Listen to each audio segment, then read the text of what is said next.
یہ بات اگر آپ سمجھ گئے تو قیمت وصول ہو گئی. اس کو سمجھ گئے تو سمجھ لیں آپ کے مزاج کے اندر اللہ نے تبدیلی پیدا کر دی. محمد بن قاسم 18 سال کا جوان, ایک عورت کی عزت پر راجہ دار ہندو نے حملہ کیا. محمد بن قاسم بچانے آئے. جب ہندوستان آئے فوج تھوڑی تھی, علاقہ تھوڑا تھا. راجہ دہر کی فوج بہت زیادہ, اور پھر اپنا عرب چھوڑ کے یہاں آ کے ہندوستان میں اس کے علاقے میں اس پہ حملہ کرنا, حالات خراب تھے. محمد بن قاسم پریشان ہے. ایک بزرگ نے دیکھا, کہنے لگے پریشان کیوں ہو؟ کہنے لگا سوچتا ہوں علاقہ بھی اس کا, فوج بھی اس کی, میرے فوجیوں کو تو رستوں کا بھی نہیں پتا, کیسے جنگ کریں گے, کدھر سے آئیں گے, اور پھر ہمیں زبان بھی نہیں آتی, کیسے کام ہوگا, ڈر رہا ہوں. 2-4 دن گزرے تو محمد بن قاسم اشاش بشاش ہو گئے. اور بزرگ کہنے لگے خیر ہے, بڑے مطمئن ہو گئے ہو. کہنے لگے بس راجہ دار ہم سے مقابلہ نہیں کر سکتا, راجہ دار ہمارے مقابلے میں کھڑا نہیں ہو سکتا. وہ گرا کے گرا, وہ لڑکھڑایا کہ لڑکھڑایا, ریزہ ریزہ ہو جائے گا. آپ کو کیسے خوشخبری مل گئی؟ کہنے لگے مجھے پتا چلا ہے کہ راجہ دہر ذہن کا گندا ہے. وہ تو چچا کی بیٹی کو نہیں چھوڑتا, ماموں کی بیٹی کو نہیں چھوڑتا, خالہ کی بیٹی کو گندی نظر سے دیکھتا ہے. جس کا ذہن گندا ہوتا ہے وہ کسی کا مقابلہ نہیں کر سکتا. ہمیں فتح ہوگی, فتح, وہ گرے گا. وہ بزرگ کہتے ہیں میں سمجھ گیا کہ واقعی سے فتح ہوگی. آج کشمیر کیوں آزاد نہیں ہو رہا, فلسطین میں آگ کیوں لگی ہوئی ہے؟ مسلمان جب تک ذہن کا گندا ہے کمزور ہے, جب تک ذہن کا ناپاک ہے کمزور ہے. حضرت سعد بن ابی وقاص رضی اللہ تعالیٰ عنہ فرمایا کرتے تھے اللہ مسلمان کی مدد اتنی دیر تک کرتا رہتا ہے جتنی دیر تک مسلمان کا ذہن صاف رہتا ہے, کردار پاک رہتا ہے. آج اس لیے معاشرے میں لگی ہے. نوجوانوں تم کہتے ہو کامیابیاں نہیں ملتی, اسے کیسے کامیابی مل سکتی ہے جس کا ذہن ہی صاف نہیں؟ وہ کیسے دنیا کی بازی جیت سکتا ہے جس کی نگاہ ہی پاک نہیں؟ وہ کیسے آگے بڑھ سکتا ہے جس کے کردار میں پاکیزگی نہیں؟ اپنے آپ کو پاک کر لو, اللہ ہر مشکل میں تمہاری مدد فرمائے گا, ہر رستے میں تمہاری مدد فرمائے گا. اور میں نے کہا جب آدمی ناپاک ہوتا ہے تو رب کریم اس سے عبادت کی لذت چھین لیتا ہے. اور اللہ کی سب سے بڑی سزا یہ ہے کہ کسی کو سجدہ نہ لمبا کرنا دے. رب کریم سب سے زیادہ اس سے ناراض ہے جس کو قرآن پاک کی کھولنے کی توفیق نہ ہو. سب سے زیادہ رب کریم اس شخص سے ناراض ہے جو اللہ کی بارگاہ میں جھکنے کی لذت چھوڑ جائے. میرے نبی پاک سید عالم علیہ السلام کے صحابہ لمبی باتیں کرتے تھے, لمبی. کسی نے کہا تھا روم کے بادشاہ تھے کہ یہ مسلمان فاتح کیوں ہو جاتے ہیں؟ تو اس نے کہا میں نے مولا علی کے زمانے میں جاسوسی کرائی تھی, پتا کیا تھا کہ ہر میدان میں کامیاب کیوں ہوتے ہیں. تو کہتے ہیں میں نے دیکھا یہ دن کے مجاہد ہوتے ہیں پر رات کے عابد ہوتے ہیں. اب آگے بڑھتے ہیں. قرآن مجید نے سورہ نور کی آیت نمبر 30 میں کہا کہ کل للمؤمنین یغضوا من ابصارہم, فرمایا کہ اے محبوب علیہ السلام مومن مردوں سے کہہ دو کہ اپنی نظریں جھکا کے رکھیں, اپنی نظریں. اور اگلی آیت میں فرمایا وَقُلْ لِلْمُؤْمِنَاتِ يَغْضُضْنَ مِنْ أَبْصَارِهِنَّ, فرمایا کہ اے محبوب مومن عورتوں سے بھی کہہ دو کہ اپنی نظریں جھکا. مرد بھی اپنی نظر جھکا کے رکھے گا عورت کی طرف, لیکن یہ ساری پابندی صرف مرد پر نہیں, عورت بھی غیر محرم کا چہرہ نہیں دیکھے گی, اس پر بھی اسی طرح نظر جھکانے کا حکم ہے. جس طرح کے وہ ہر دکاندار کو بھائی جان کہہ کے گفتگو کرنے کی اس کو بھی اجازت نہیں ہے کہ وہ سمجھے کہ پابندی تو مرد نے کرنی تھی, میں نے تھوڑی کرنی تھی. وہ جس کے پاس جائے, جہاں بھی جائے, ڈاکٹر کے پاس جائے, باہر جائے, تو وہ جس طرح مرضی اس کا دل چاہے وہ بات چیت کرے. اس کی عورت کو بھی اجازت اسلام نہیں دیتا. بنیادی طور پہ اسلام شرم و حیا کا دین ہے, حیا کی بات کرتا ہے. حیا کی جب ہم تعریف کرتے ہیں تو حیا کی تعریف یہ ہے کہ کوئی کبھی چیز دیکھ کے نا تو آپ کی طبیعت میں کراہت محسوس ہو, آپ کوئی غلط جملہ منہ سے نکالتے ہوئے ذرا جھجکیں, آپ کوئی غلط بات کرتے ہوئے تھوڑا بوجھ محسوس کریں. ہمارے ہاں تیزی سے فروغ پایا ہے بے حیائی. سنگیوں کی محفلیں, یاروں کی محفلیں, اس میں غلیظ گفتگو ہوتی ہے. الا ماشاءاللہ جن دوستوں کو بڑی پاک صاف گفتگو کرنی چاہیے. دوستی کا رشتہ بڑا مقدس رشتہ ہے. جو یہاں ایک دوسرے سے پیار کریں گے جنت میں بھی اکٹھے داخل کیے جائیں گے. شرط یہ ہے کہ پیار اللہ رسول کی رضا کے لیے ہو, لیکن اس کے اندر اگر آپ کی گفتگو کچی ہو, کمزور ہو, فحاشی والی ہو, عریانی والی ہو. ہمارے ہاں تو اب اس کو لوگ فیشن سمجھتے ہیں, اس کو مردانگی کی علامت سمجھتے ہیں کہ وہ جی ساری باتیں ہی وہاں ہو گئی, اور جس کا جو جی چاہا اس نے کہا. آپ جب حیا کے دائرے میں ہوتے ہیں تو آپ خود بھی سکون محسوس کرتے ہیں. دیکھیں نا آپ کو نیند سکون سے کہاں آتی ہے؟ جہاں کمرہ بند ہو، چاروں جانب دیوار ہے، اوپر چھت ہے، خالی دروازہ بھی کھلا ہوا ہو نا، تو جب بندہ سکون لینا چاہتا ہے تو کہتا ہے یار ذرا دروازہ ذرا بند کر دو. وہ اچھی طرح اپنے آپ کو چھپا لیتا ہے نا حیا کے پردے میں، تو اللہ اسے سکون عطا کرتا ہے. اور جو اس سے بھی زیادہ ٹھنڈی نیند میں جانا چاہتا ہے وہ کہتا ہے لائٹ بھی بند کر دو. اب وہ مکمل طور پہ سمجھتا ہے کہ میں چاروں جانب سے چھپ گیا ہوں، اگر میں کھل کے بھی سو جاؤں گا تو میرا کیونکہ پردہ قائم ہے تو مجھے کوئی دشواری نہیں ہوگی. آپ جب چھپ جاتے ہیں، جب آپ حیا کے اندر سمٹ جاتے ہیں، جب آپ چادر کے اندر آ جاتے ہیں تو آپ بہت ساری جگہوں پہ آسانی محسوس کرتے ہیں. تو حیا تو آپ کو سکون دیتی ہے، حیا تو دل کو راحت دیتی ہے. میں بڑی ذمہ داری سے بات عرض کرتا ہوں، قرآن مجید نے نا ایک مقام پہ مذاق کو، ایک مزاح ہوتا ہے خوش طبی، وہ نہیں مذاق اڑانا، قرآن پاک نے نا مذاق کو ایک جگہ پہ جاہلوں کا طریقہ بھی قرار دیا. بنی اسرائیل کے لوگوں سے حضرت موسیٰ نے کہا کہ گائے ذبح کرو اور ایک ٹکڑا مقتول کو مارو، زندہ ہو کے خود بتا دے گا مجھے کس بندے نے قتل کیا. تو کہنے لگے آپ ہمارے ساتھ مذاق کر رہے ہیں. تو قرآن مجید کہتا ہے کہ حضرت سیدنا موسیٰ علیہ السلام فرمانے لگے اعوذ باللہ ان اکون من الجاہلین، فرمانے لگے میں اللہ کی پناہ مانگتا ہوں کہ میں جاہلوں میں سے ہو جاؤں. یہ مذاق کرنا تو جاہلوں کا طریقہ ہے. اگر آپ کی زبان سے بے حیائی کا جملہ نکل گیا، اگر آپ کی زبان سے بے حیائی کا جملہ نکل گیا، آپ نے کہہ دیا کہ ہم آزاد لوگ ہیں، جو مرضی کریں گے، جو مرضی کہیں گے، جو ہمارا دل میں آئے گا کریں گے، تو پھر تو لوگ آپ کا وہ حشر کریں گے کہ آپ سے برداشت ہی نہیں ہوگا. جس کا لوگ مذاق بنا لیتے ہیں اور جو مذاق بن جاتا ہے پھر اسے کوئی جینے دیتا ہے. آپ حیا کی چادر میں چھپیں گے تو بچیں گے. اگر آپ نے اپنا مذاق بنوا لیا یہ کہہ کے کہ میں نے مرضی کرنی ہے، پھر یاد رکھنا چھپنے کو جگہ نہیں ملے گی، پھر تکلیف میں آ جائیں گے، بہت بڑی اذیت کا شکار ہو گئے. شرم و حیا، عرب کے اندر جو کنواری لڑکیاں تھیں ان میں بڑی حیا ہوتی. الحمدللہ میں بڑے فخر سے کہتا ہوں کہ میرے پنجاب کی، میرے پاکستان کی بیٹیاں بھی 20 دفعہ ان کا ابا کہے تیری شادی کرنی ہے تو وہ آنکھ نہیں اٹھا پاتی آج بھی. یہ تو وہ چند لوگ ہیں جو کہتے ہیں ہم ہائی کلاس ہو گئے، ہمیں نہیں پتا کہ وہ روشن خیال ہو گئے ہیں کہ روغن خیال ہو گئے، پتہ نہیں کدھر چلے گئے. ورنہ ہماری بیٹیاں آج بھی جب ان سے ان کا باپ، ان کی ماں بات کرتی ہے تیری شادی کی، تو وہ تو شرم کے ساتھ پچھلے سے پچھلے کمرے میں چھپتی ہیں. یہ اللہ نے فضل کیا ہوا ہے اس ملت پر. تو عرب کی لڑکی بڑی حیا والی ہوتی تھی، اس سے کوئی بات کرنی پڑتی تھی تو 20 دفعہ بات کی جاتی، پھر بھی وہ عورت چھپتی پھرتی تھی.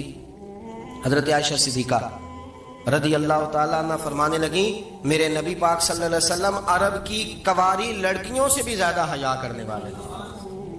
قاضی اعجاز مالکی نے، شیخ عبدالحق محدث دہلوی نے، دیگر بزرگ جو سیرت نگار گزرے انہوں نے لکھا ہے کہ نبی پاک صلی اللہ علیہ وسلم کے اندر 100 مردوں سے زیادہ طاقت تھی، 100 مردوں سے زیادہ طاقت. اب جو بات کہنے لگا ہوں، جو نتیجہ دینے لگا ہوں، اس پر خاص توجہ آپ فرمائیں گے. ذرا فکری طور پر، نظریاتی طور پر ایک چیز کو سمجھیے. ہم سمجھتے ہیں کہ جوان لڑکا ہے جو مرضی کرے، عمر ہے جی. آپ ذرا بات پر غور کیجئے گا کہ حضور صلی اللہ علیہ وسلم میں طاقت 100 مردوں سے زیادہ ہے اور حیا کواری لڑکیوں سے بھی زیادہ ہے. ذرا اس بات کا تقابلی جائزہ کیجئے گا کہ طاقت 100 مرد سے زیادہ ہے لیکن حیا کواری لڑکی سے بھی زیادہ ہے. اس کا معنی یہ ہوا کہ جس ٹہنی کو پھل زیادہ لگ جاتے ہیں وہ جھکا کر دی. تو حیا تو حسن ہے، حیا تو آپ کو پاک صاف کرے گا، حیا تو آپ کو نرالا کرے گا، انوکھا کرے گا. وہ ہمارے دانشور نے مضمون لکھا، کئی باتیں بڑی پسند آتی ہیں. وہ کہتے ہیں کہ میری اہلیہ، ان کو بھی کسی نے مس گائیڈ کر دیا تھا، حالانکہ اچھی خاتون ہے، کسی نے مس گائیڈ کر دیا. وہ بھی سماجی اور ویلفیئر اور یہ خواتین کو شوق ہوتا نا بننے کا، تو وہ بھی سماج کے اندر اچھا مقام تلاش کرنے کے موڈ میں آ گئی. تو کہیں ایک دن جانا تھا تو بڑی بن سنور کے میرے ساتھ وہ گاڑی میں بیٹھ گئی. تو میں گاڑی میں، عورتوں کو یہ بھی مسئلہ ہوتا ہے نا کہ ہماری تعریف کرو، تو کئی دفعہ بعد مردوں بیچاروں کو جھوٹ بولنا پڑتا ہے، وہ زبردستی کراتی ہیں نا جی. تو اس میں گنجائش بھی دی ہے شریعت نے گنجائش دی ہے کہ کبھی بیوی کو راضی کرنے کے لیے خلاف واقعہ بات کرنی پڑے تو کر لینی چاہیے.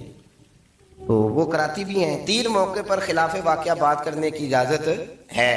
واقعہ کے خلاف بھی آپ بات کر سکتے ہیں. جنگ کے موقع پر 2 لوگوں کو صلح کرانے کے لیے اور بیوی کو راضی کرنے کے لیے کر لیں، کوئی ایسی بات بے شک اپنی طبیعت پہ جبر کر کے کر لے گنجائش ہے, اجازت ہے.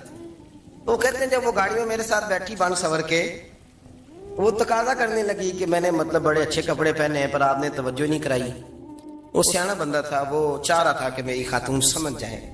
وہ کہتے ہیں مجھے پتا تھا کہ بیچاری مس گائیڈ ہو گئی ہے, دل کی بڑی اچھی ہے, سیانی ہے, لیکن اس کو نا کچھ خواتین نے, کچھ لوگوں نے مل کے اس کو ذہن غلط کر دیا ہے کہ سماج میں نکلو, باہر جاؤ, کام کرو, فلاں کرو, اپنی مرضی سے جیو. تو میرے ساتھ گاڑی میں بیٹھی کہیں جانے کے لیے, تو مجھ سے کہنے لگی کہ آپ نے میری طرف توجہ ہی نہیں کی, آپ نے کوئی ذکر ہی نہیں کیا کہ میں کیسی لگ رہی ہوں. تو وہ کہتے ہیں میں نے اسے کہا کہ اگر تو ناراض نہ ہو تو پھر میں صحیح والی تعریف کر دوں. تو اس نے کہا کہ آپ کر دیں. تو کہتے ہیں میں نے درد سے اور خلوص سے اپنی بیوی سے کہا, خلوص کے ساتھ. میں نے کہا میں تو روز گھر ہوتا ہوں, روز شام کو گھر ہوتا ہوں, اگر تو میرے لیے تیار ہوتی تو میں تیری تعریف کرتا, لیکن آج تو باہر جانے کے لیے تیار ہوئی, تو پھر ان سے تعریف کی امید رکھ جن کے لیے تو نے تیاری کی ہے. میرے لیے تیاری کرتی تو میں تو ہر شام تیرے پاس ہوتا ہوں. کہتے ہو میرے لفظوں میں درد تھا تو وہ بھی رو پڑی. تو کہنے لگی آپ گاڑی روک دیں, مجھے باہر جا کے کسی کو راضی نہیں کرنا, میں نے اسے راضی کرنا ہے جس کو رب کریم نے میرا شوہر بنایا ہے اور میرے لیے منتخب کیا ہے میرے ماں باپ کو. میں واپس لوٹتی ہوں. یہ ایک پہلو ہے سلگتا ہوں, اس کو سمجھا جائے. رسول کریم صلی اللہ علیہ وسلم عرب کی کواری لڑکیوں سے زیادہ حیا والے تھے, کواری لڑکیوں سے زیادہ حضور حیا فرمایا کرتے تھے. جب خانہ کعبہ کی مکہ شریف میں تعمیر ہو رہی تھی نا, اہل عرب اس کو تعمیر کر رہے تھے, تو نبی پاک صلی اللہ علیہ وسلم اپنے چچا حضرت عباس کے ساتھ خانہ کعبہ کی تعریف میں مصروف تھے.